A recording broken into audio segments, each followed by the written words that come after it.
You're listening to the Pace Radio Network here at paceradio.net. The opinions of the individuals during this broadcast are their own and may not be the opinions of their group or other organizations they may be involved with. All medical advice during our broadcast is not a medical opinion and should be checked with your medical physician. Oh yeah, baby, that's lovely.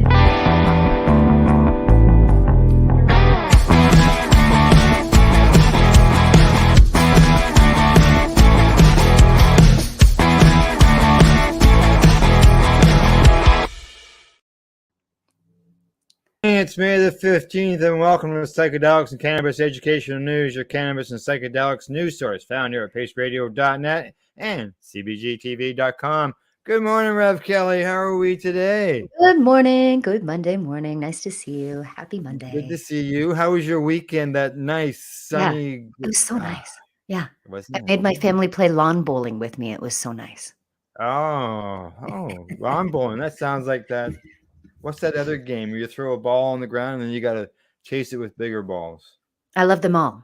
I love You all love of them all. Okay. I love all all right. of the I lawn just can't games. remember what it's called. Yeah.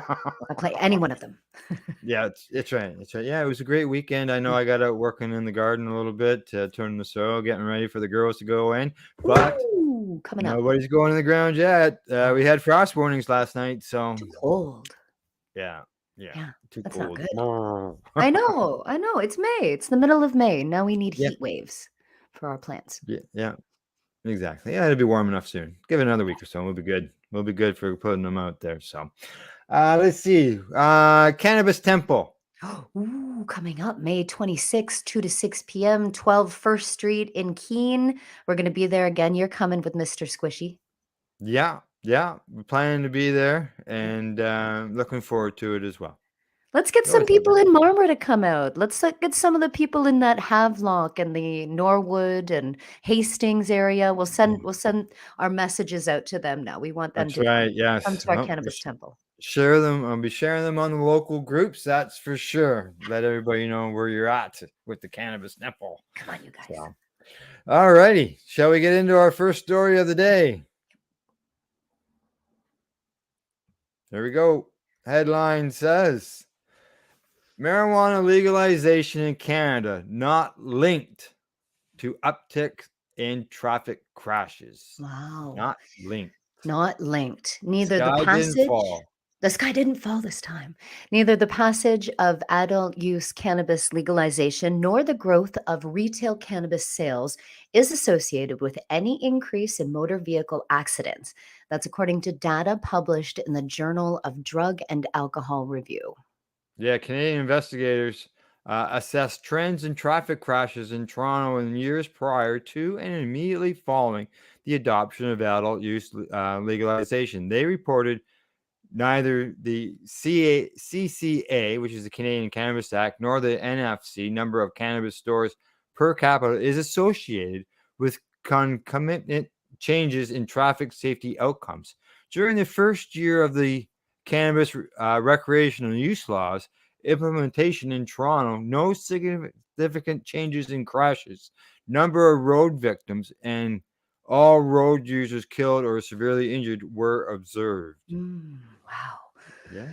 These findings are consistent with those of other Canadian studies. One study published last year in the Journal of Drug and Alcohol Dependence found no evidence that the implementation of the Cannabis Act was associated with significant changes in post-legalization patterns of all drivers, traffic injury ED visits, or more specifically, youth driver traffic injury ED presentations. Wow. Yeah, good to see. Numbers down. Another study published earlier this year similarly concluded overall there is no clear evidence that RCL, which is recreational cannabis laws, had any effect on rates of emergency department visits and hospitalizations for either motor vehicle or pedestrian cyclist injury across Canada. Saying nothing has Nothing. happened. The sky hasn't fallen, like you're saying. And that's going to be great data for other countries that are looking to legalize now, specifically the US. They're afraid of all of those points happening, right? Just look at that. The sky didn't fall. Just yeah, exactly. It's there, and it's good information. That's worth sharing. There's no doubt about that. All Yes. right, on to our next story. This one comes to us from the Marijuana Moment. Headline there says fears about marijuana and psychosis need to be placed in scientific context, not hyped by the media. And this is Mm-mm. an opinion editorial. I like it. Some health professionals have expressed concerns that exposure Hmm. to highly potent cannabis products may trigger psychotic like symptoms in certain consumers, particularly young males. Such claims are hardly new. In fact, allegations that cannabis smoking Hmm. caused incurable insanity in certain users were widely promoted through the 1920s and 1930s, eventually influencing Congress to impose a blanket ban on the substance in 1937. Exactly. Today, and as you notice, Kelly, recently there's been a lot of stuff in the news about whether it's like the higher THC Yeah. is affecting psychosis, and all of a sudden now it's out here. So today's warnings are less sensational, but are nevertheless gaining mainstream media attention. As in the 1930s, those pushing this narrative are seeking a renewed crackdown on the plant, particularly in state legal markets. No. But is there any merit to claims that today's cannabis use poses unique harms to one's mental health, particularly with respect to increasing one's risk of suffering from a psychotic break? Fortunately, several studies published within the last few months shed some much needed light on this subject.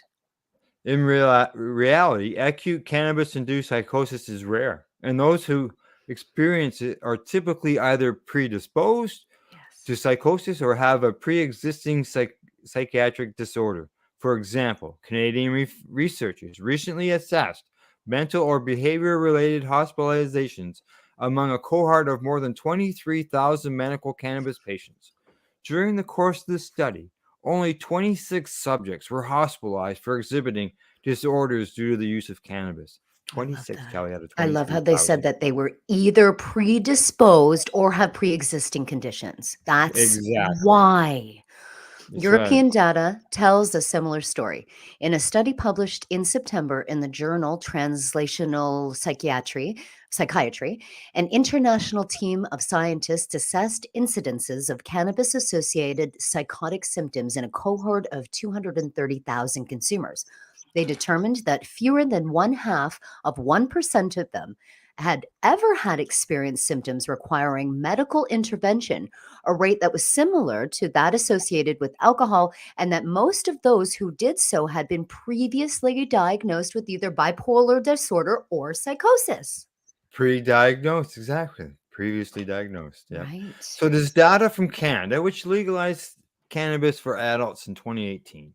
In the ensuing years, investigators have failed to identify any evidence of significant changes in cannabis-induced psychosis or schizophrenia emergency department presentations, according to a study published recently in the Canadian Journal of Psychiatry. A just published paper from researchers in the United Kingdom casts further doubt on the degree to which moderate cannabis use plays a significant role in triggering psychotic episodes. Investigators examined the association between cannabis use and incidence of psychotic disorders in clinically at risk young adults. Researchers assessed subjects' mental health at baseline and then followed them for a period of 2 years. In contrast to the findings of some of the other epidemiological studies, researchers determined that subjects who used cannabis were at no higher risk of experiencing a psychotic episode. There was no significant association between any measure of cannabis use at baseline and either transition to psychosis, the persistence of symptoms, or the functional outcomes. They concluded. They say that authors theorized that in instances where such a relationship had been previously identified, subjects likely initiated their cannabis use at a younger ages, engaged in more frequent use, and consumed more potent products. Okay, so here in the United States, a pair of recent studies have failed to link the adoption of state level cannabis legalization laws with increased incidences of psychosis. In fact, the study, a team of researchers Mhm. assessed the relationship between adult use cannabis legalization and psychosocial functioning in a cohort of 240 pairs of identical twins. One twin residing in a jurisdiction where adult use cannabis sales were legally permitted while the other lived in a state where cannabis was criminally prohibited. Now, authors reported that twins residing in legalization states were more likely than their counterparts to consume cannabis, but that they were not more likely to experience increased incidence of psychosis, substance abuse disorder, or adverse outcomes. Yeah, more good news. Broadly speaking, our co-twin control and differential vulnerability results suggest that the impacts of recreational cannabis legalization on psychiatric and psychosocial outcomes are minimal, they concluded. Wow. Yeah. Now, in the second study, it was published in January in the imprint of Journal of American Medical Association, Stanford University investigators evaluated the relationship between the adoption of statewide legalization laws and the rates of psychosis related health care claims among a cohort of over 63 million privately insured individuals over 4 years. Wow. They concluded we did not observe a statistically significant association of state cannabis policy level with overall rates of psychosis related diagnosis or prescribed antipsychotics. 63 million people. That's a big Exactly. one. They can't say, "Oh, it's just a small study." No, they can't Yeah, say that. 63 No, million people. no. Wow. This is not to deny that some people with psychiatric disorders consume cannabis. It is well established that those suffering from psychosis and similar symptoms tend to consume all controlled substances at rates higher than those in the general Sure. population, or that in some cases cannabis use may exacerbate symptoms like psychosis or even trigger a psychiatric episode. Like other psychotropic substance, cannabis is not innocuous. Yes. So, in some instances, there are higher risk populations that may possess a greater likelihood of experiencing adverse events following its use. Those who suffer from certain psychiatric disorders who are predisposed to such events likely fall into this category. Mhm. But sensationalizing the potential risks of cannabis will do little to protect them. Calling for the recriminalization of cannabis in state legal markets won't either. No, it's a Mm. health issue, perhaps. It's not. Yeah, Right? It's not a exactly. danger. Yeah. Rather, the establishment of a regulated market designed to keep cannabis products away from young people, and that provides clear warnings for those specific populations who may be more vulnerable to its effects, coupled with a policy of consumer education, is the best way to protect public health and mitigate consumers' risks. Wow. That's a big one. Yeah. Even Yeah. that Yeah. twins study is a big thing. Like, that's Correct. 240 pairs of twins. They would have to find them living in different states. That's Hmm. huge. Yeah, it is huge, and that's as they say, twins, identical twins, Yep. and you would think that'd be a good way to judge because you Certainly. got one who's not consuming, Yep. and so Yep. all right, It's amazing. on to our next story. This one comes to us from CBC. And the headline on it says that London's first magic mushroom store, the latest in Ontario, could test limits of authorities' Ooh. tolerance. Fungis. A chain of illegal magic mushroom Mm. dispensaries is expanding to London, Ontario. It's a move that's expected to test the limits of what law enforcement in the city will tolerate. Fungi is one of the several stores selling psilocybin products in Ontario, will be the first of its kind in London, and harkens back to the days when illegal pot shops first opened. The franchise, which will be located on Richmond Street, describes itself as a medical mushroom dispensary. The company has 9 other locations: Toronto, Barrie, Niagara Falls, St. Catharines, and Wasaga Beach. I remember we reported on the first one in Toronto, and, Yeah. and within a couple of weeks, it was raided and shut down. Now they have 9 of them. Now they reopened. Now, Edgar Gerben, the spokesperson for Fungi, says that everyone loves it. Everyone loves us. He said to buy a bag of magic mushroom psilocybin infused edibles or capsules filled with mushroom powder, consumers need to sign a waiver and show valid photo ID. Psilocybin is a medicine that turns into psilocin, a highly hallucinogenic compound known for its euphoric effects when ingested. Just for those who don't know. That's those shroomies there. Psilocybin and psilocin are both classified as Scheduled 3 substances and are illegal to sell or possess in Canada under the Controlled Drugs and Substances Act. The owners of the fungi says they aren't particularly concerned about the law. Yep, Gerben says when the police do come and raid us, they take the product, and whoever is working there will get a charge. We open back up, we have a good lawyer, and we get our court cases dropped. Oh, wow. Gerben.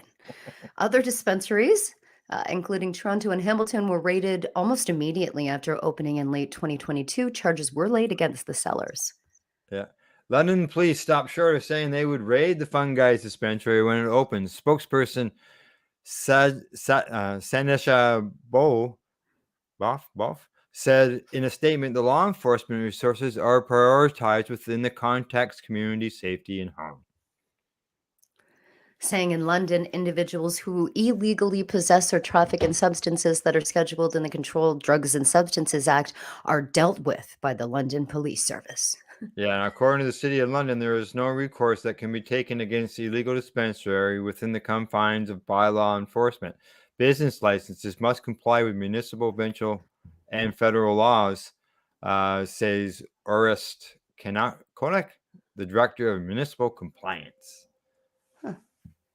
It's clear that despite the law, the company aims to continue operating in all 10 of its locations where the stated purpose of providing psilocybin for medical use.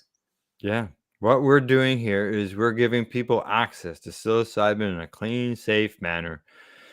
We have clients who use it to overcome addictions or other mental health problems, according to Gerben. Saying it's currently showing promising results in clinical trials and being used to treat mental health disorders such as anxiety, obsessive compulsive disorder, depression, and substance abuse. And that's according to Health Canada. Yeah. They say the regulatory body says evidence is limited. A few trials have been completed. The continued trend of mushroom dispensaries opening in defiance of the law has left some doctors seeking to prescribe psilocybin frustrated. Of course. Of course. Also saying, why do we live in a country right now where the government is only allowing access to the substance in a less safe manner? How does that all line up with the objectives of the Substances Act, which are health and public safety? And that's coming from Nicholas Pope. He's an Ottawa-based lawyer who is currently part of a large charter challenge to strike down the law that prohibits psilocybin for medical purposes. And Pope also represents doctors seeking Section 56 exemption requests, which would allow them to use psilocybin for patient care. Pope said he has personally witnessed people walking out of the mushroom dispensaries with police officers in sight and no enforcement action taken, which adds insult to injury. Okay, so skipping over, regardless of how the judges and lawmakers decide to handle the future of psilocybin in Canada, more regulatory attention and care will be necessary, says Jacob Selly, who is an associate professor in the Faculty of Law and School of Health Studies at Western University. Yeah, he says that we see the playbook has already been kind of played out with cannabis. We saw how illegal cannabis dispensaries evolved and kind of pushed the government to address and deal with them existing in kind of the space before legalization. He says we need to invest more regulatory attention on how we're going to ensure that these products are not being sold to consumers in a way that's harmful without the proper regulatory kind of oversight. Maybe things like be careful when you're driving, or, don't take 10 grams of mushrooms and fly an airplane or something like like maybe there's a little bit of framework. I get what he's saying. Yeah. Obviously, you don't want to be flying planes as I know of, anyways, mushrooms. Taking that macro dose and everything's so colorful. Maybe just like don't climb on a roof. Like there gotta be some rules. I get it. Yeah, it's right. Yes, yeah. All right, on to our next story. This is Daily. Come on, load up. There we go. Here she comes. Experts sound alarm over global spread of dangerous marijuana viroid. The dangerous and infectious hop latent viroid that's been on the radar of many cannabis growers since its discovery in 2018 has spread beyond North America and is threatening to spiral out of control and cause billions of dollars in industry losses, the experts are warning. Researchers are calling the viroid, which is surfacing across the world, a hidden threat and the biggest concern for cannabis hop growers worldwide.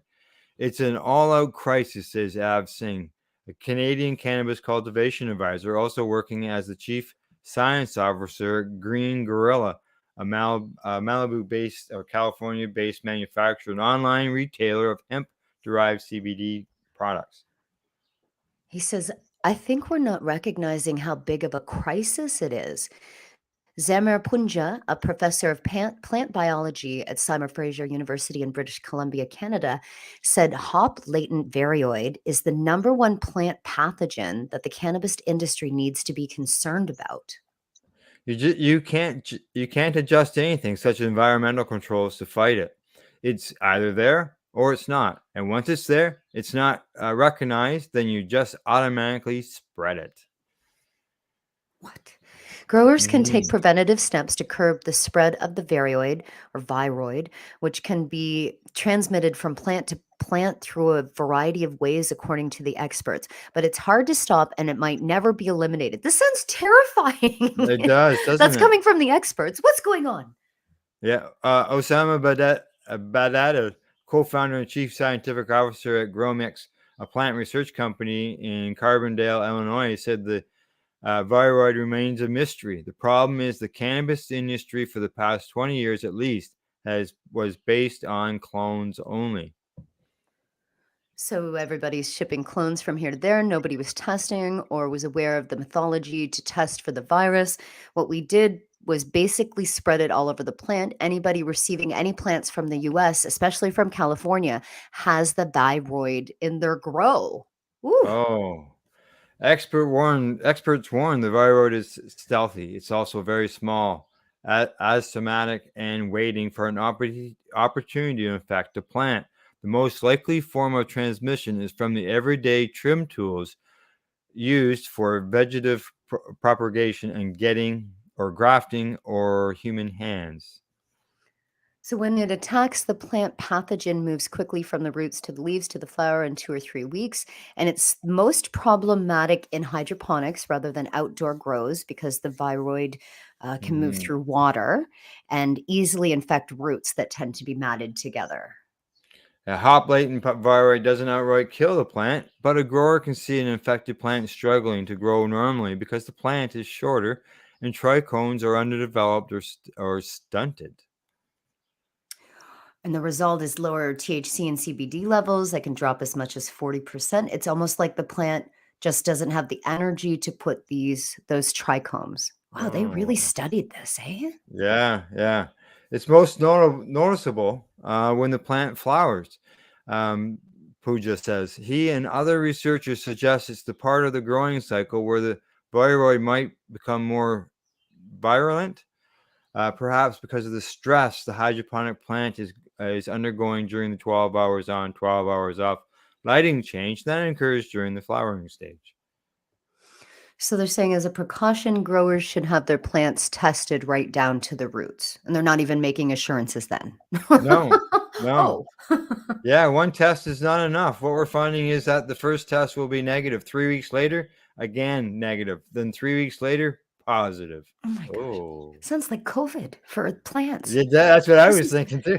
this is terrible. And it's saying it's unavoidable. Okay, I think it's a very long article and it's very terrifying. Yes, So if you think something's going on with your plant and you got it from a clone from California, just check the viroid thing. just yeah, look into that just to be on the safe side Yeah. because yeah, and it's not as if it's like they say you got to basically kill your plants. Yeah.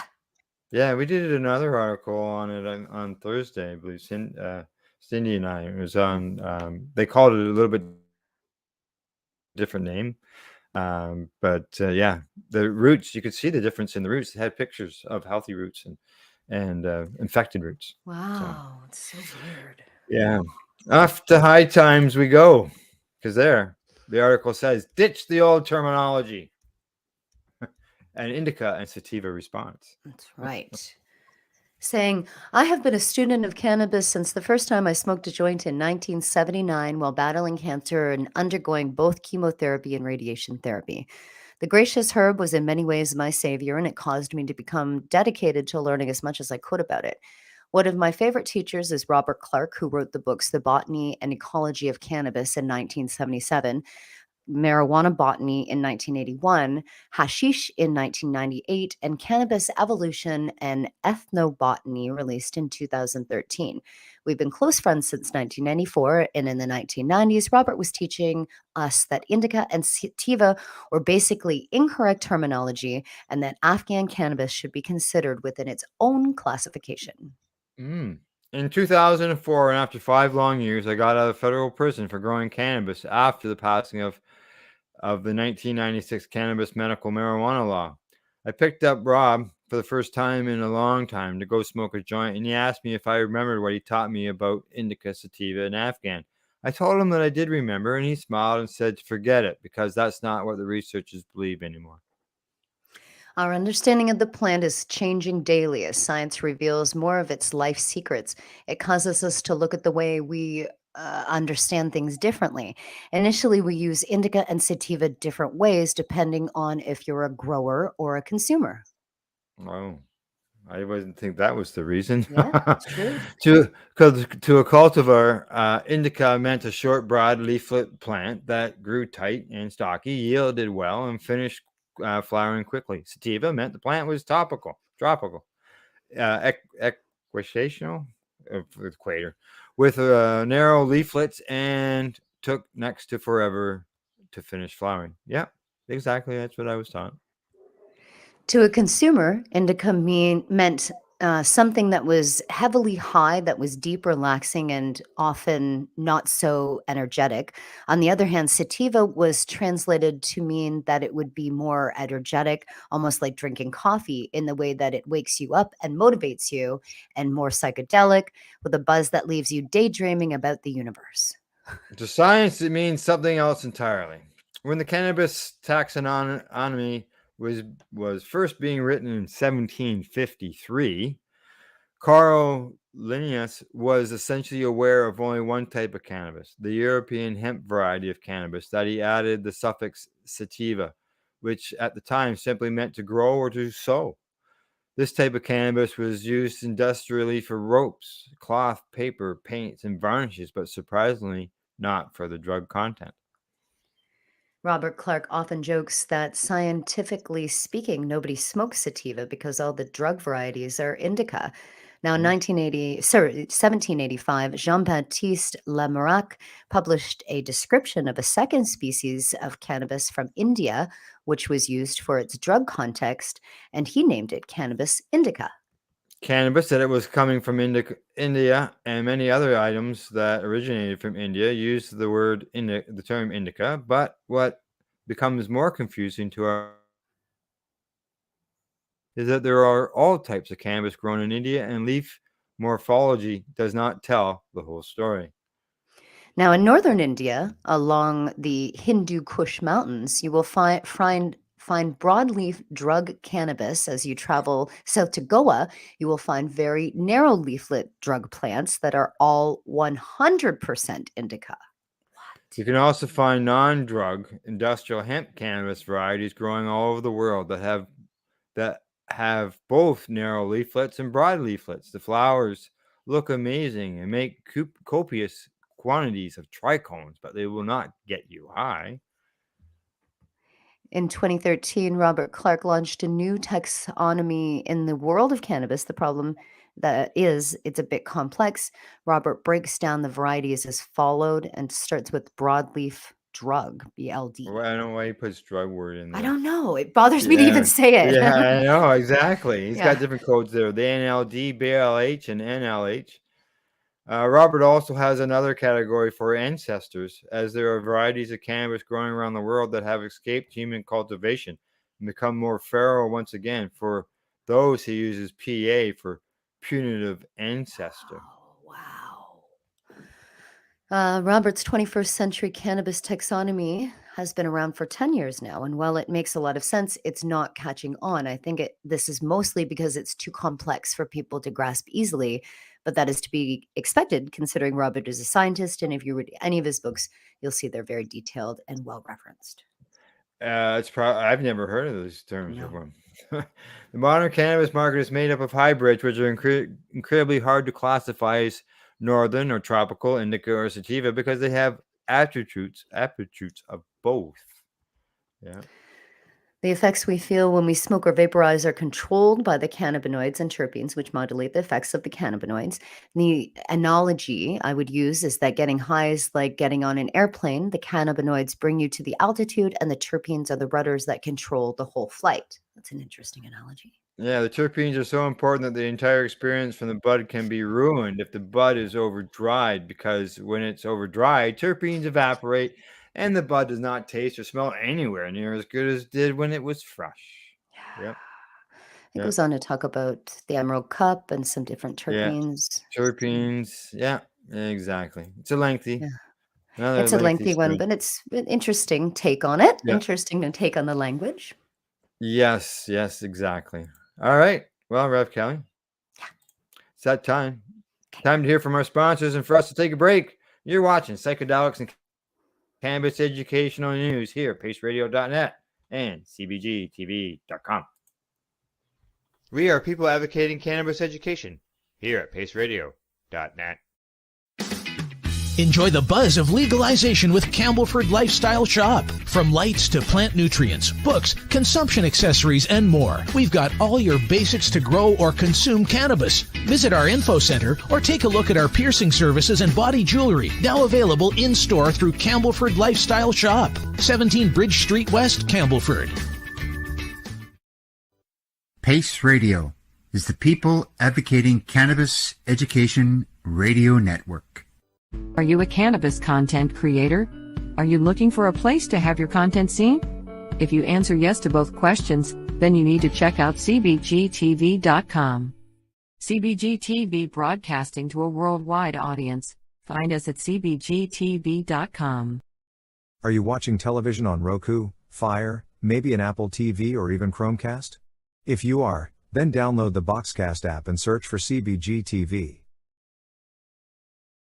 Did you know that the Pace Radio Network isn't just a radio network? That's right, because most, but not all of our programming is now done via video and is then podcasted at paceradio.net. So if you want to watch our programming, you'll find us on the Pace Radio Network's Facebook page, plus the show's own page, and you'll find us live on the network's YouTube channel. And don't forget, you can find it all, video and audio, at paceradio.net. Legacy 420 have an awesome array of cannabis-infused beverages, from pop to Nature's Nectar's teas, all in amazing flavors. What a selection! We even have a delicious mango-infused juice, and let me tell you, it's delicious. Everything is infused in-house, so we buy our syrup from, the same place where everybody else buys their syrup for their pop, and the infusion is done in the lab. It's all canned here, labeled here, produced 100% on Tyndonega. We have two lines of drinks. One is called our Nature's Nectar. That was our original line that we came out with. And then we also have a line under the Ready brand. We have them in 10 milligrams, 30 milligram, and 60 milligram cans. What a great selection for a get-together with friends or after a long day. Remember, if you want to wet your whistle with on-site lab-tested products, come see your trusted partner. Legacy 420 out on your road.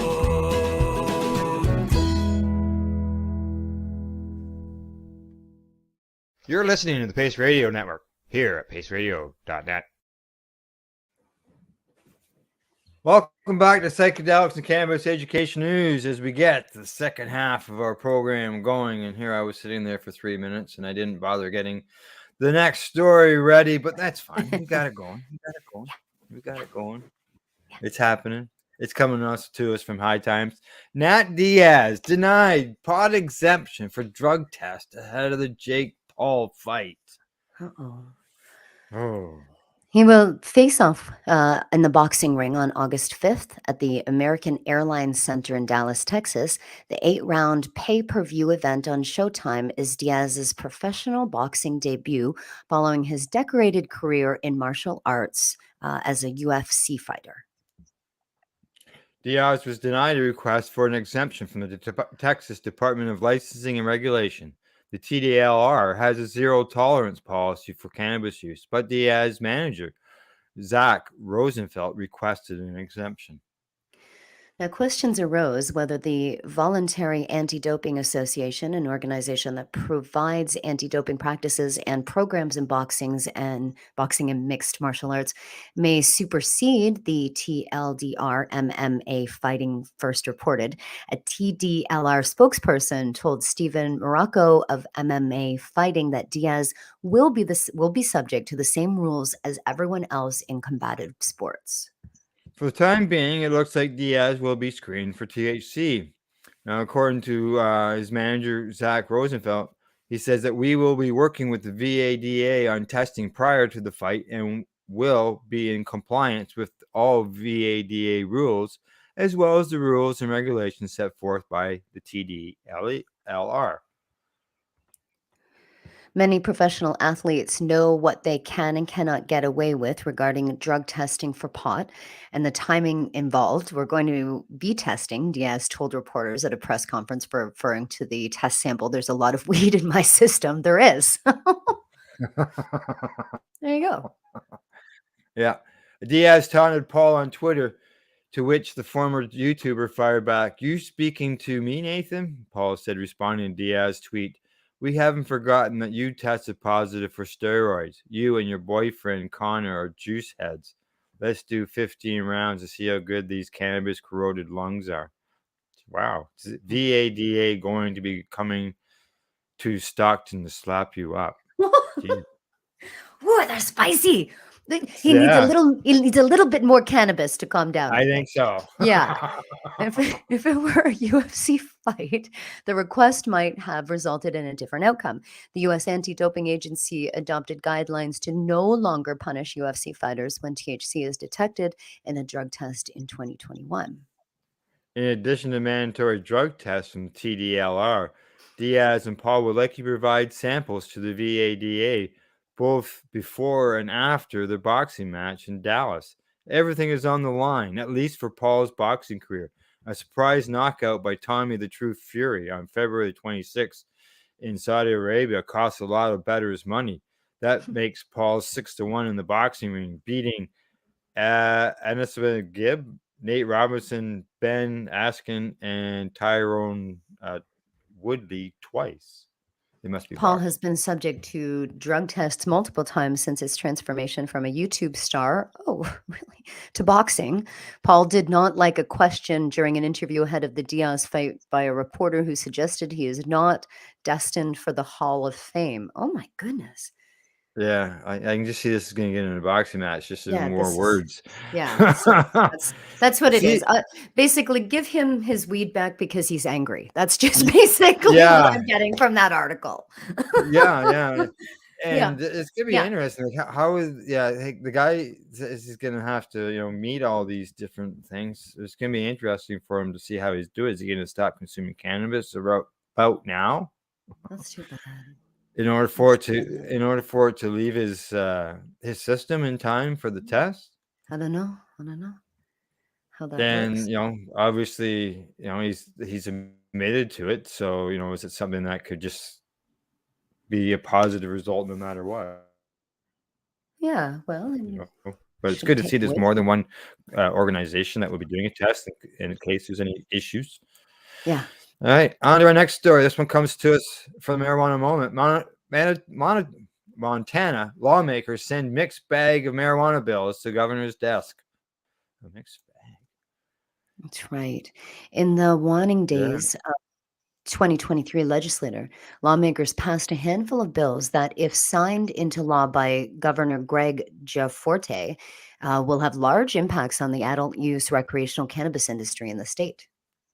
Some new policies, like an extended moratorium to prohibit new businesses until 2025, and the new leniency with THC testing for edibles, could help bolster the industry. But others, like an erroneous hike on license renewal fees, could make the industry more difficult for business to navigate.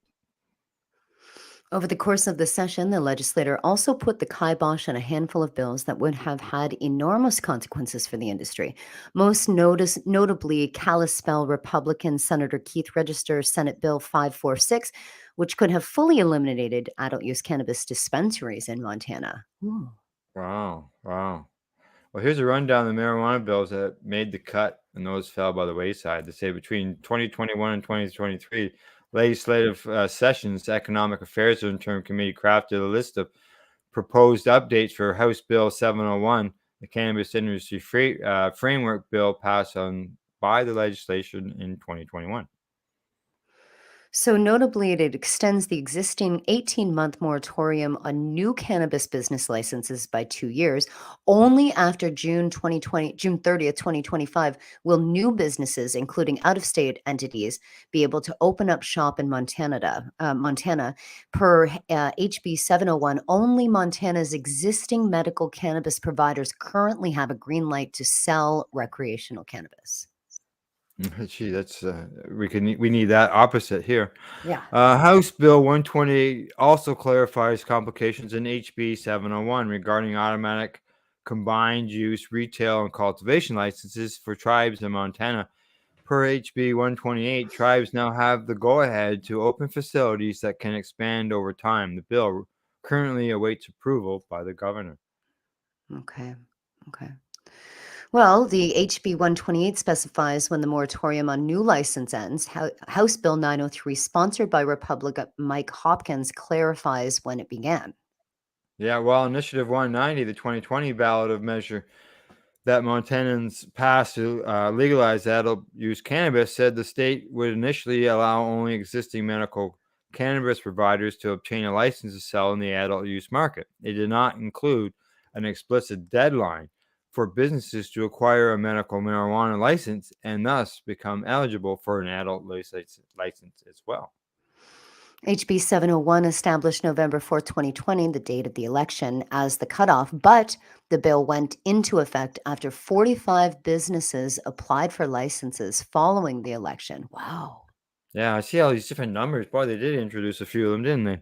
Yeah. HB 903 extends the start date of the moratorium to April 27th, 2021. Oh, and thus allows 16 of those businesses, those that applied for a license before April 27th of 2021, have been stuck in the state of limbo to begin selling adult use cannabis. The other 29 businesses can sell only medical cannabis for the time being. Wow. Mm-hmm. Okay. It's a really long article. I'm skipping forward a Another little one, bit. yeah. The bill you can see bans here. synthetic cannabis in Montana. So this is actually really good here that that's banning synthetic cannabis. In that session, they sponsored this bill, another one, 948, and it outlaws the manufacture and distribution in Montana of synthetic cannabis products, including Delta 8, THC, and HHC. The products which were federally legal were typically derived from legal CBD found in in hemp plants. Their effects are analogous or agios of the cannabis, though many consumers describe Delta 8 THC, the most popular of the products, as marijuana light. I just gives you a headache and makes you sick. I haven't come across it. And Yeah. some people say that's a good thing. Some people Yeah. like it. Yeah. I've never seen it myself, It's not but real. I don't go looking for it either. Yeah, So no, it's not real. It's yeah. synthetic, fake. All right, on to our next story. This one on the psychedelic realm. And it says on the headline, if it comes up, there we are. Science recently uncovered these 5 fascinating facts about psychedelic substances. We'll just sort of skim through each one, Kelly, as we go along. Yeah. I like that picture, though. Do you want to just start at number 1 here? Sure. Yep. Well, number 1 is people tend to learn from feedback faster under the influence of LSD. What? That's interesting. Yeah, they say research published by Psychological Medicine suggests that LSD can help people learn faster when receiving feedback and enhance exploratory behavior. This study investigated the effects of LSD on learning and decision making in humans, with the ultimate goal of identifying the psychological mechanisms in which LSD could have potential therapeutic benefits of mental health. Wow, who knew that? Number 2, psilocybin-assisted therapy helps to reduce rumination and thought suppression symptoms.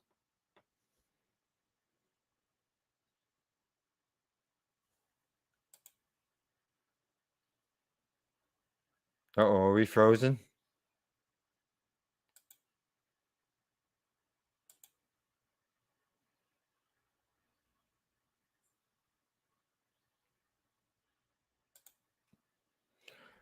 I don't know if I'm heard or whether Kelly's being heard. Depression is a challenging mental health illness with many difficult symptoms, and traditional treatment methods such as antidepressants can have unwanted side effects. Psilocybin-assisted psychotherapy is an alternative treatment method that uses psilocybin in combination with a talk therapy to treat depression. Number 3, MDMA assisted therapy could alter how the brain responds to traumatic recollections. They say recent research suggests that combining therapy and MDMA administration could be an effective treatment approach.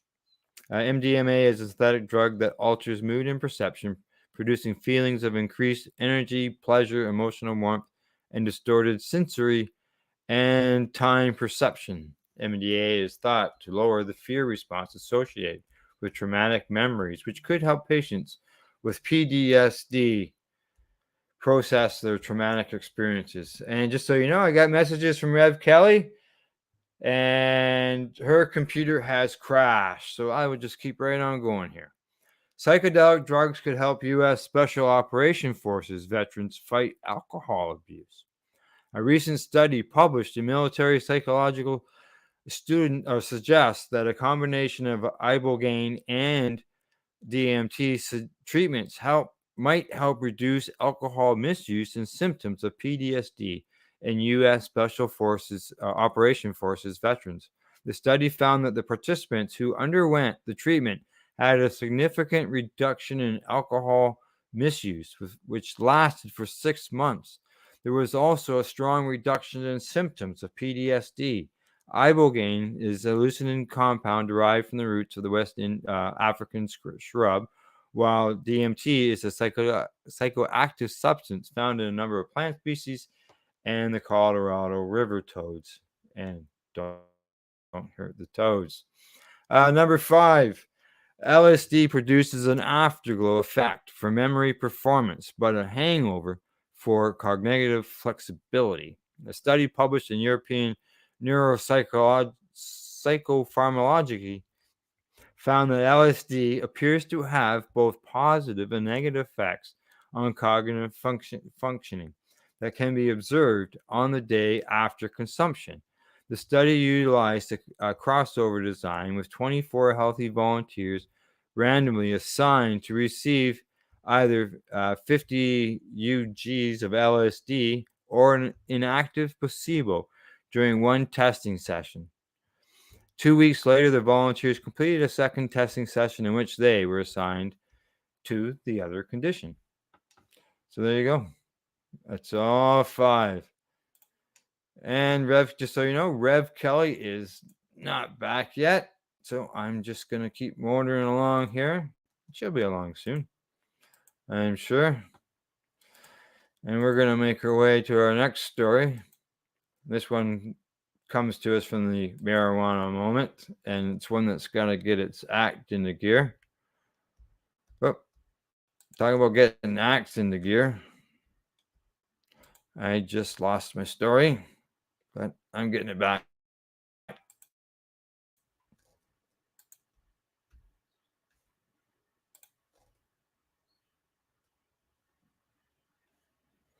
Well, I guess I'm... Oh, there it is. It's a little slow today, people. A little slow. All right, here we go.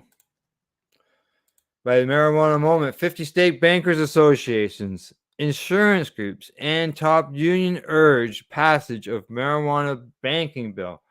Yes, this has just been crazy. On, off, on, off, on, off. I think it's like it's in its 8th time, the safe banking bill before Congress. Banking associations representing all U.S. 50 states, that's 50 U.S. states, as well as various other financial, insurance, and union organizations are calling for Senate committee passage of a marijuana banking bill as quickly as possible. Quoted. Ahead of the Senate Banking Committee hearing cannabis industry financial issues that was held on Thursday, several national and state associations sent letters to the panel's leadership urging quick action to advance the Secure and Fair Enforcement, which is the Safe Banking Act, to the floor. The American Bankers Association and all 50 of its state affiliates said that the committee should schedule a markup as soon as possible. Other groups that have advocated for legislation's expedient enactment include the Independent Community Bankers of America, Electronic Transaction Association, International Brotherhood of Teamsters, and a coalition of insurance industry trade groups. And I believe I heard Rev Kelly pop back in there, and there she is. Just so you know, Rev Kelly, we're on the 50 States Bankers Association story. That's a good one. All right. They say I'm partway down. The Safe Banking Act is urgently needed and widely supported by partisan legislative solution to allow banks to handle the proceeds from state licensed cannabis businesses and the accountants, skilled trades, landlords, law firms, and other service providers they rely upon for legal operations, the banker's letter says. Well, I have no articles in front of me. I just came back. I can only come in one link. My whole computer. Yeah, you lost everything. I'm going to follow along. You'll follow along.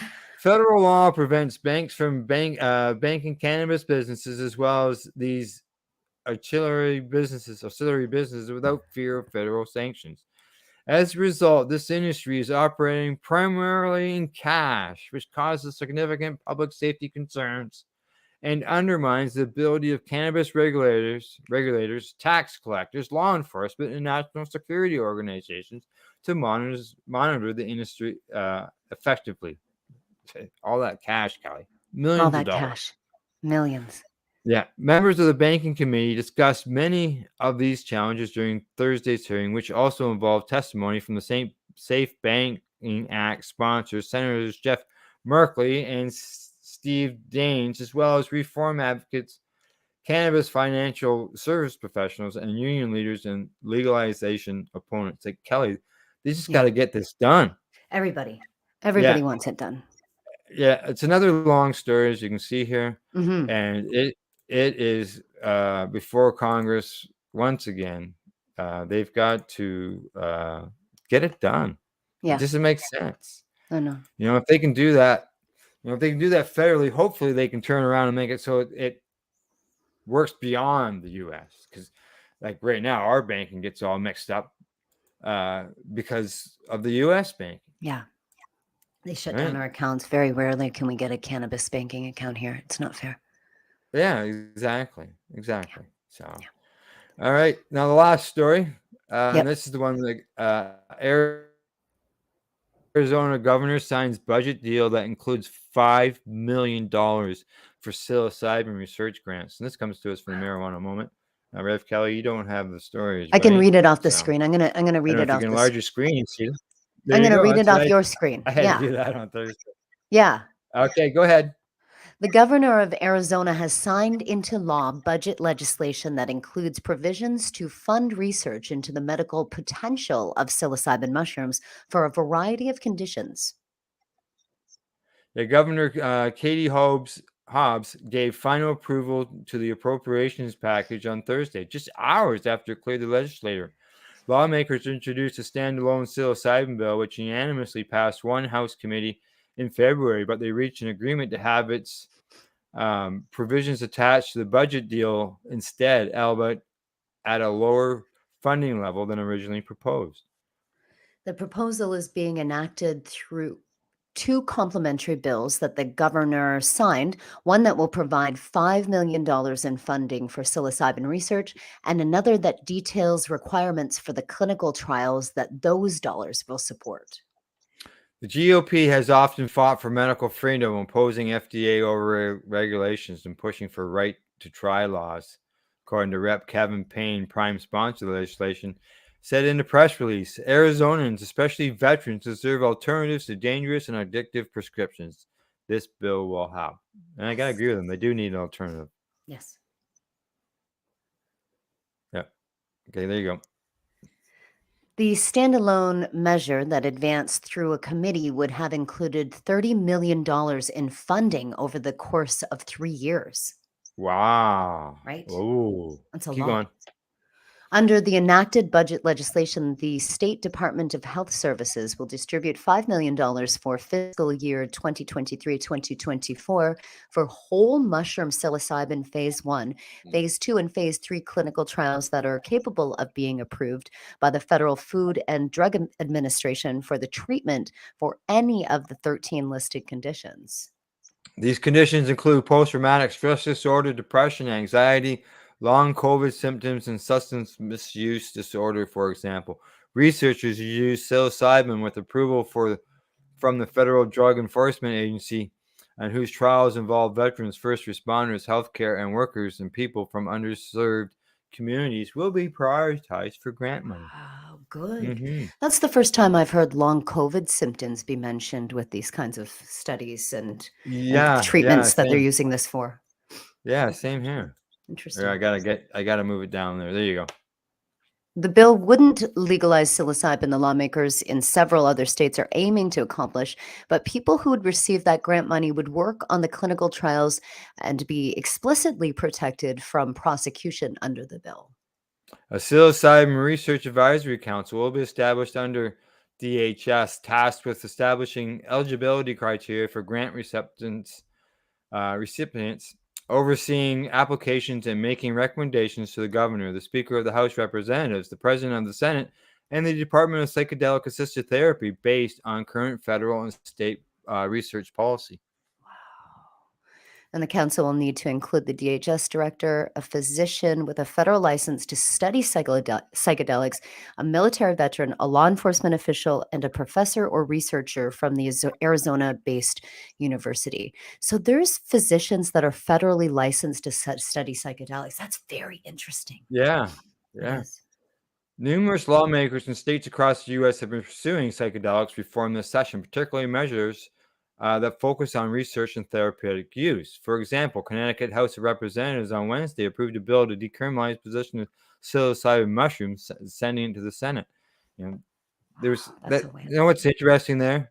Yeah. But they're pursuing psychedelic reform for measures to focus on research and therapeutic use. They never used that word of therapeutic use all those years when they were researching cannabis. No. Now they are with this. Yeah. Isn't that neat? Wonderful. I know we're getting close to the top of the hour, so I don't know if Okay, we'll wrap things up there. So check these stories out. Most of these stories are on the Psychedelics and Cannabis Educational Facebook page. So we're running low on time there. Quick word, and I'll throw out the closing. Cannabis Temple.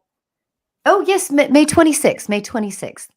Okay, all right. Cannabis Temple and Keene. Don't forget. We'll see you all there. From the Legacy420.com news desk, that's the news for today. We hope you found it educational and informative.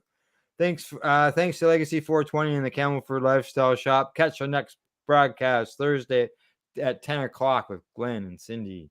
Talk to you all later. Bye-bye. You're listening to the Pace Radio Network here at paceradio.net.